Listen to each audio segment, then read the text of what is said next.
Hello, and thank you for joining us. I'm Mark Trahant. This week we focus on a word, a concept that is so often front and center in Indian country. The word sovereignty, as in tribal sovereignty. So what is meant by this broad term, sovereignty? Turns out it can mean many things. To frontline activists like Onondaga citizen Hickory Edwards, it means looking out for the health of the planet's water. Well, it's one of the reasons why I start becoming a water protector is coming on these waters and seeing directly firsthand the sickness on these waters. We have all these pollutants that come in where some places where we can't swim. And it means reestablishing a presence on the continent's waterways.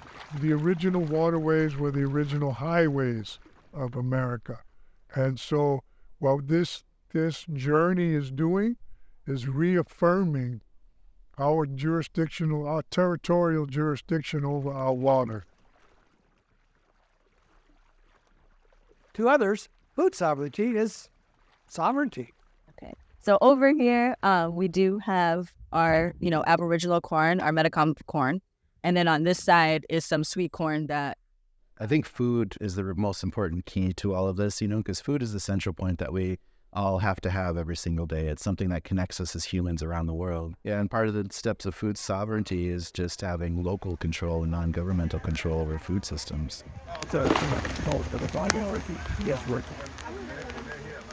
And to many, it means landback, the one-word encapsulation of the fight to restore original ownership and stewardship to native land. And sometimes that means direct action. This is our stolen part of the lake and stolen pieces of our land here. Like McGeezy Spears, who breaks Minnesota law every year by fishing on Red Lake before the season opens. We've proven our points here to the Minnesota DNR and the Beltrami County Sheriff's Department that we're in charge of this lake here by proving it. And sometimes that means art, like Nicholas Galanin's installation in New York City that draws attention to the land. I often think of the chosen histories that are represented in place opposed to things that are, purposefully ignored and I feel like this work offers a lot of entrance for various perspectives in a space like this, whether it's people that are navigating colonial borders, whether it's colonial borders that cross Indigenous territories and space, and I feel like this touches on a lot of that. So visual sovereignty comes in that we determine how we see ourselves, how we are depicted, and what we want to show. Sometimes people get all excited because they want to see something that's super sacred. Well, maybe it's not for you to see. Sometimes people get super excited because they see something that mirrors their own thought of what Native people are. Maybe there's something deeper to that.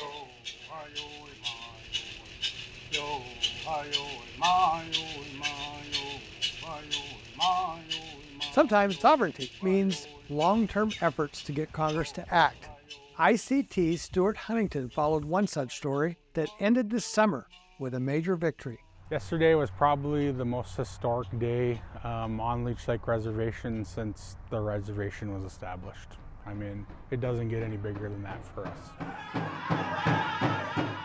Tribal, state, and federal officials gathered on the Leech Lake Reservation to celebrate the partial righting of a 20th century wrong.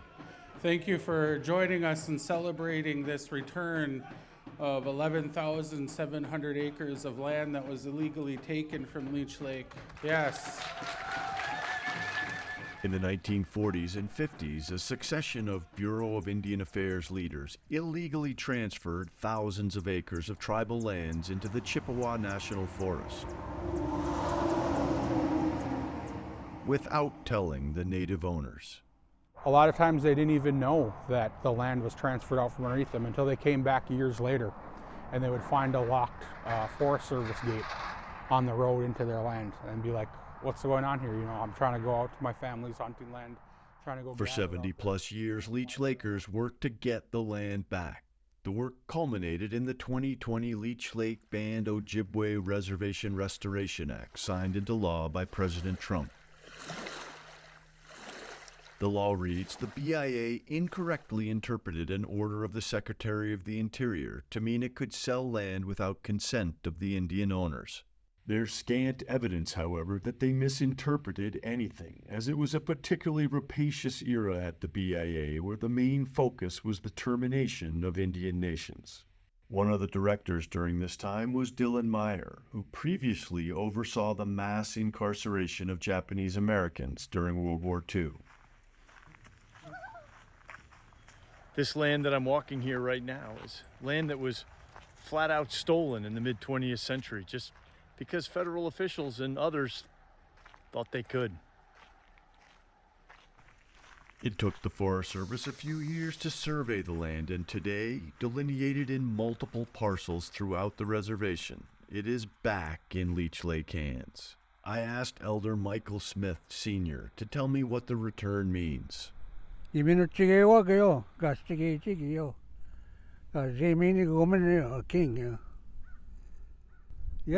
a beautiful day for what happened. It was something that meant a lot to the Shinabe people, because in the past they come and took that land and they used many tactics to get it at cheapest expense they can get it. Minnesota Senator Tina Smith was on hand to mark the transfer and look ahead. Today we are celebrating the restoration of land illegally taken from the Leech Lake Band. So as I'm sure you know, during this lengthy process, surveyors discovered another approximately 4,000 acres that had been taken and had not been included in the original bill. And so I want you all to know that we have a new bill to restore those about 4,000 acres, and I will not rest until that piece of the work is done. And prophecies fulfilled. Many years ago, an elder, he said, "Ego bombing again, Nagach, Kajamini Gomin, the Kimanan." Which meant, don't worry about it, because further on down the road, they're going to give us back our land. Little chunks at a time. It's not going to be. The band plans to use some of the land from this year's transfer for much needed housing. And also leaving some of it as like a natural forest. We would like to bring some of our animals that have gone away because their habitat has been destroyed from logging and stuff. And finally, I asked Elder Smith if he had a message for future generations. Oh, wait. Well, that's yo, guys, Gagi get to on yo. Gainish gay water, shana big. Na good job, it's too na wa yo. Gosh, way back to be Jinago. Yo, Paneja, Jabama stay what yo, to the Wabanta na wa. Gego, Gashana should do now. Why? Jimaji kit to gay what yo. We seen it win. Maskaki. That's yo. Nuggets, that's yo. Panego, Jini, we quaint on now. Why yo? Cause way back, Bijinago. We go to our go, Manadug. No commerce-nani, no super-nani. We do car to add yoga, Gashi, what is Jinago. Me great station in yo, Bezinta Yegi. Me no, yo. Oh, me great. You want it in English now? No, that's good. Those that understand will understand.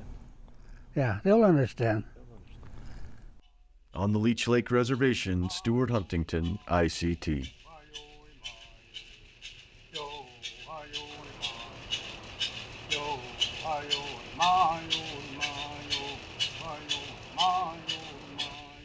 Tribal sovereignty can also take hold in business. I recently visited the Morongo Band of Mission Indians in California to check in on that nation's groundbreaking effort to control electrical transmission lines crossing the territory. The future of clean energy runs through Indigenous lands, including here on the Morongo Indian Nation. This is a story about tribal sovereignty, the energy transition, and innovation. Think about a light switch. We flip a switch and the light comes on. That's the way it's worked for decades. The energy grid, the system we have built, connects your house, an office, even a factory. But the green energy revolution is changing all of that. Now we need a lot more electricity to power everything from cars to banks of computers. We need more. The demand for energy, for electricity in particular, has just skyrocketed. Data centers. Sudine Kelly is a former federal energy regulatory commissioner. She's watched communities trying to figure out how to add capacity to the electric grid. It's the challenge. Nobody wants a transmission line in their backyard or even in their view shed or on their ranch or in the national forest. A generation ago, electric grids on tribal lands were handled largely by the Bureau of Indian Affairs and electric utilities. But the recognition of tribal sovereignty was a game changer. Enter the Morongo Band of Mission Indians and Southern California Edison. Utilities have their mindset is they'll, just come in and take your lands through eminent domain, and there's not much you can do about it. And I imagine that's what they can do anywhere else except for when it comes to a sovereign. And they have to get approval from us. A few years ago, Edison wanted to upgrade its lines to the Morongo Nation under right-of-way pacts negotiated in the 1950s. Those were coming due, and we knew this. And Edison was going to come back and want to renegotiate. So the utility had to work with the tribe. Edison needed to upgrade that line to bring more renewable from Arizona into California, where there's great demand for it. And that upgrade would require a wider right-of-way. So we held out, and they eventually had to come around and negotiate with us. And so Edison set about discussing with the tribe, is there a way that we can do this that's a win-win? Someone on the Morongo tribe's team suggested that the tribe own the line, something that routinely happens with community-owned utilities. And that's how we got this unique and first of its kind agreement that recognizes the tribe's significant contribution of its land. This was a very difficult project to get together. The tribe had to build a whole team. And we didn't have any of these people. We just had an idea. We had to get lawyers. We had to get lawyers in the field of transmission lines. Ownership changed the nature of the deal. A $400 million package that expanded the transmission lines, bringing clean energy to Southern California. We feel it's a good model for tribes all across the country to look at and adapt and see if they can use any part of it. I think it would be good for other tribes. I know it would be. It was very good for us. It's a historic partnership for the company, a first of its kind joint venture between a tribal-owned transmission company and SCE. And the project has been a really important addition to bringing clean energy to Southern California. And it is just a really important part of the clean energy future. So we're really grateful to the tribe for the partnership. The clean energy future is just essential in every possible way. We know that culturally, the tribes have embodied sustainability, and that concept has, thank goodness, spread to other aspects of society and led to improved planning, improved resource use, and improved infrastructure. With this, the first time this was ever done, where we became partners with Edison in the transmission lines that went across the reservation. And we did all of this with the tribe investing, and the tribe being a partner with a utility, which I don't know has ever been done, at no increase to the ratepayers. One of our goals was to produce a cleaner product produced by Southern California Edison. That was something that we addressed in this arrangement. The new transmission lines do more than move energy across the desert. The process also is about what's possible when tribes, the state, and energy companies work together. I just want to share this with the other tribes because it is possible to sit down and negotiate these types of deals. They're not easy. It takes a real commitment, on the both parties. But if you work at it, it's extremely possible. As the country wrestles with a clean energy future and an aging infrastructure, so many of the solutions come back here to Indian country.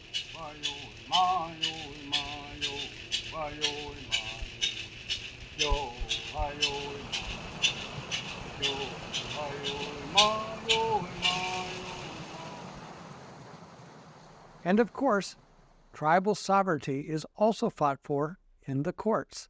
2 days before I visited Morongo, the tribe celebrated the anniversary of a major Supreme Court victory in Brackeen versus Haaland. As we honor the importance of ICWA and the U.S. Supreme Court decision, we should always also pause to honor the victims, the survivors, and the descendants of the boarding schools.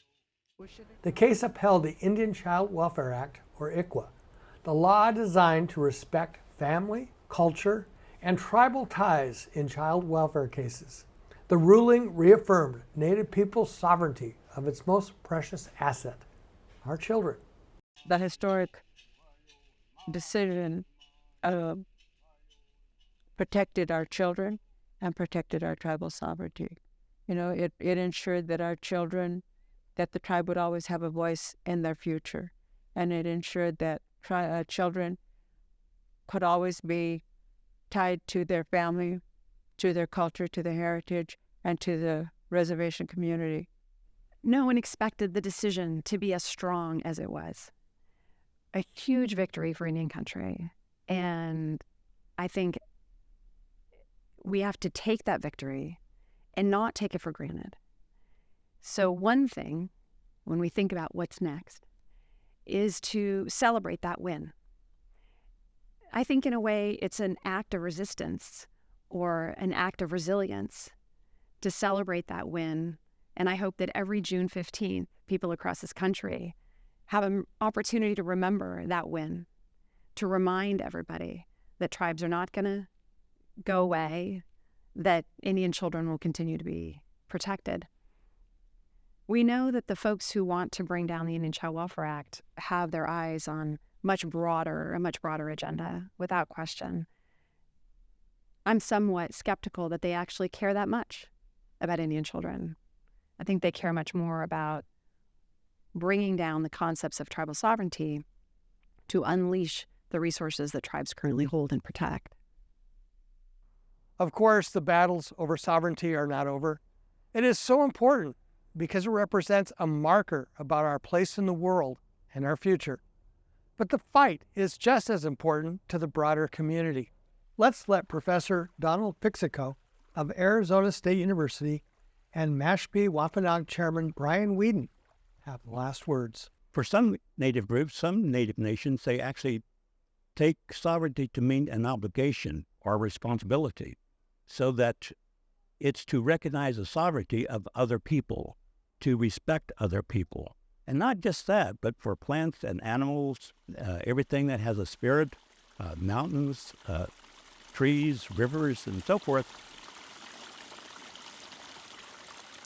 To us, it's more about preserving and protecting it, for the future generations in all of our relations. When we talk about all of our relations, it's not just the living beings, but it's the other beings that you don't see, and advocating for the whales and the birds and so on and so forth. It's not just our responsibility to take care of each other, but to take care of Mother Earth. And right now, with everything going on in the world, I think it's safe to say that, nobody's really taking care of Mother Earth like she should be taken care of, or else we wouldn't have global warming and all these other issues that we have today.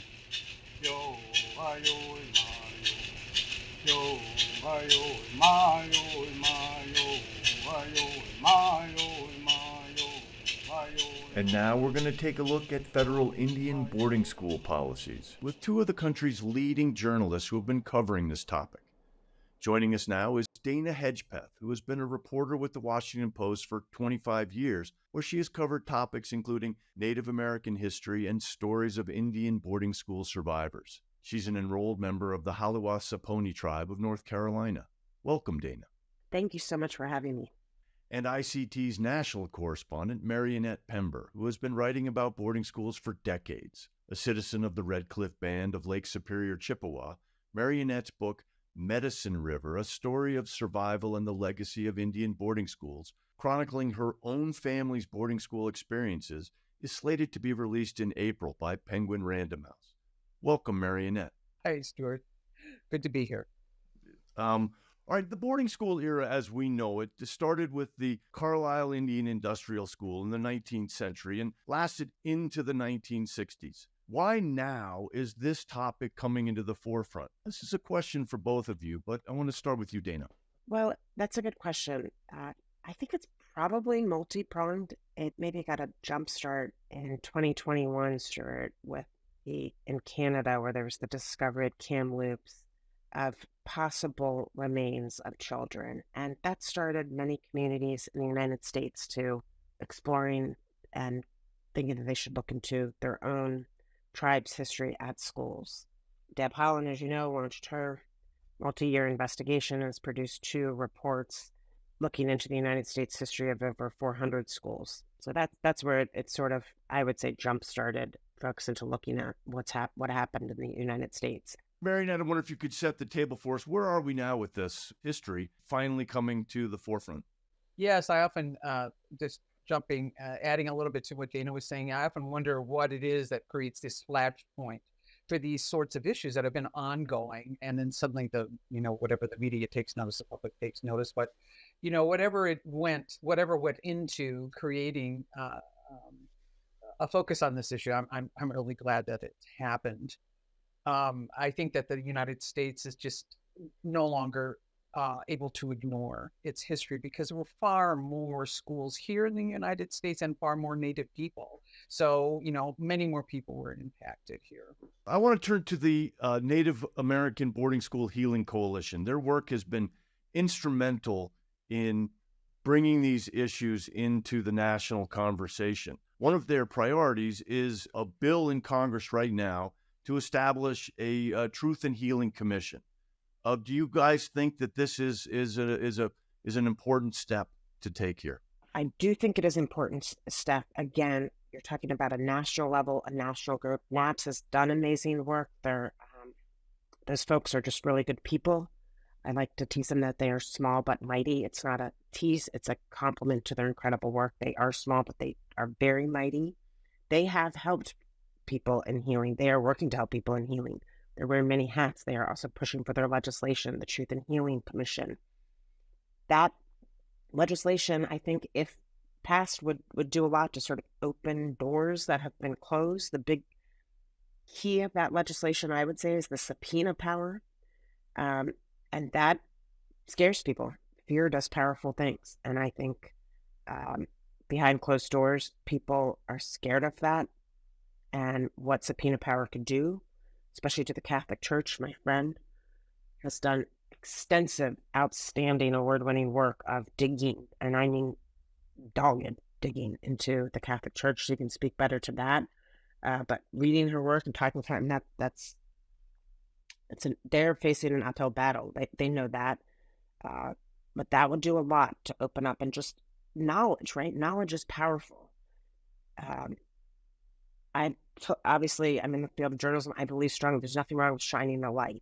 We should all be looking at our histories, and we don't learn from our past. And, I hope that this never, ever happens again. I hear people say, why are they involved in this cause of helping with that legislation and testifying and traveling and teaching school groups? And they say, so that this never happens again. Native people don't think of that.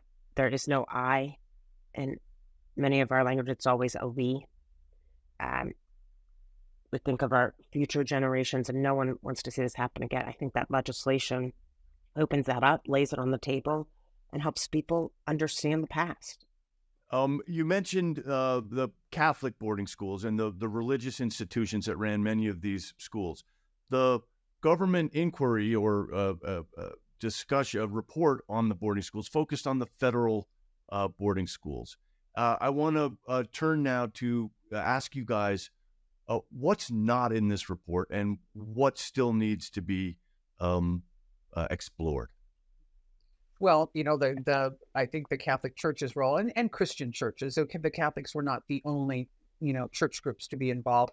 However, they did run the majority of the schools. Although it's still sort of it's not clear, not finalized, but, close to 100 schools. And they really benefited tremendously, not so much monetarily, but I think it really raised their status you know, in the eyes of the American public. You know, so there was very little information on them, and it's difficult to get because, you know, there are various denominations within the Catholic Church that ran some of these schools, and then various orders of nuns, priests, and so on. So it's very scattered information. And also, of course, they only looked at the number that they could find within the federal records, you know, which is rather narrow. It was an unusual number. It's 973, very specific. However, you know, we know that many of the superintendents of the schools were discouraged from reporting, you know, all of the deaths. And we also know that many children, after they discovered that children were dying so quickly, you know, after they arrived at the schools, they began sending them home when they became, you know, mortally ill. And of course, they passed away at home. And then often they would also share their disease, you know, with their community and the families when they returned home. So that kind of information, we don't have any precise information on that. I want to thank both of you for the work that you do, have done, and will do. And thank you for joining us today.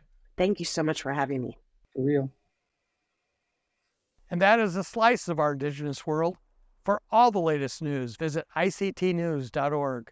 From all of us in the newsroom, stay safe, my relatives.